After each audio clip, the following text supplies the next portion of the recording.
एक ऐसी दुनिया का तसव्वुर कीजिए जो अपने अंजाम से बिल्कुल बेखबर है। ये थे एडवर्डियन दौर के आखिरी चमकते हुए दिन।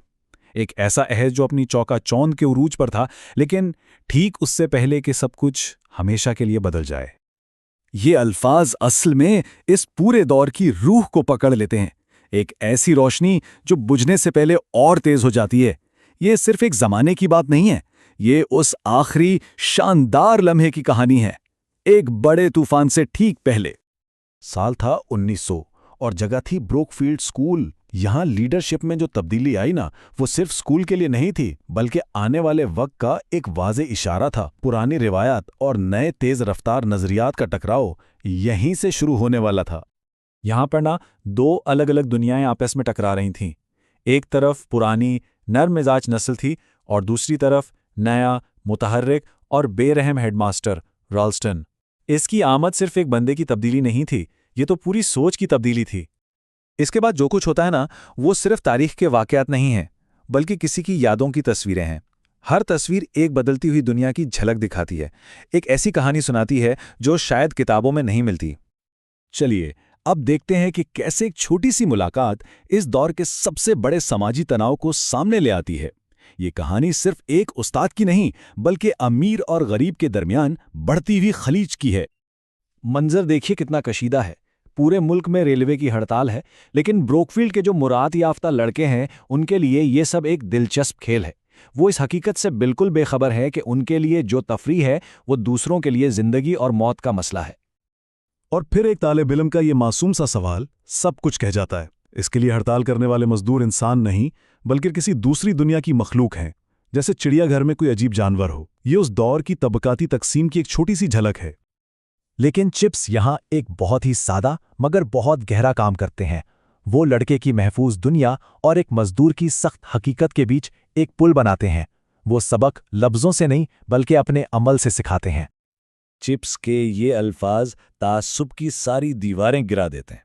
वो लड़के को याद दिलाते हैं कि उनकी जिंदगियां एक दूसरे से कितनी जुड़ी हुई हैं, कि जिस आदमी से वो डर रहा है उसी ने कई बार उसकी जान बचाई है। लेकिन ये सिर्फ एक वाकया नहीं था। पूरा एडवर्डियन दौर ही ऐसी अफरा तफरी से भरा हुआ था। ये एक ऐसी दहाई थी जहां हर दिन एक नई हैरान कुन खबर लेकर आता था। जरा सोचिए ना, एक तरफ हड़तालें और बेरोजगारी, दूसरी तरफ नई टेक्नोलॉजी और सियासी बहरान, औरतों के हुकूक की तहरीकें, ये सब कुछ एक साथ हो रहा था। दुनिया इतनी तेजी से बदल रही थी कि किसी की समझ में ही नहीं आ रहा था कि आखिर हो क्या रहा है। अब इस शोर शराबे से निकलकर एक लड़के की खामोश दर्दनाक कहानी सुनते हैं। ये कहानी इस दौर की सबसे बड़ी तकनीकी कामयाबी और उसके सबसे बड़े खौफ दोनों को एक साथ बयान करती है। अप्रैल की एक शाम है। क्लास में ग्रेसन नामी एक लड़का अपनी किताब में नहीं, बल्कि अपनी परेशानी में डूबा हुआ है। उसकी खामोश बेचैनी एक बड़े तूफान का पेशखेमा है। और फिर चिप्स का वो सादा सा सवाल, क्या कोई मसला है? ये सिर्फ एक उस्ताद का सवाल नहीं था, बल्कि एक हमदर्द इंसान की फिक्रमंदी थी, जो उस खामोशी के पीछे छुपे तूफान को महसूस कर रहा था। अगली सुबह एक ऐसी खबर आती है जिसने ना सिर्फ स्कूल बल्कि पूरी दुनिया को हिलाकर रख दिया था। ग्रेसन का बाप उस जहाज पर था जिसकी बात सब कर रहे थे, टाइटैनिक।